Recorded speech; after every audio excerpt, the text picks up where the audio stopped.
ہم اس دین کے ماننے والے ہیں جس پر قیامت والے دن ان اعمال کا بھی اجر ملے گا جو کیے ہی نہیں ہوں گے۔ تو پوچھا جائے گا مالک یہ تو عمل کیا ہی نہیں، تو فرمائے اس کا ارادہ تو کیا تھا نا، نیت تو تھی نا، تم خالص تو تھے نا، موقع نہ بن سکا، تمہارے لیے اسباب نہ ہو سکے، لیکن اجر تو ملا۔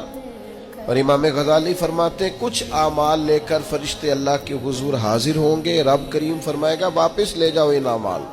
میرے لیے نہیں کیے، یہ تو کسی اور کو دکھانے کے لیے کیے۔ آپ جب تک نیت کا وضو نہیں کرتے، ارادوں میں اخلاص پیدا نہیں کرتے، اور ہم لوگ جب تک اپنے معاملات میں آگے جانے کے لیے محض اللہ کی رضا کو پیش نظر نہیں رکھتے، اتنی دیر تک عمل بیکار ہے۔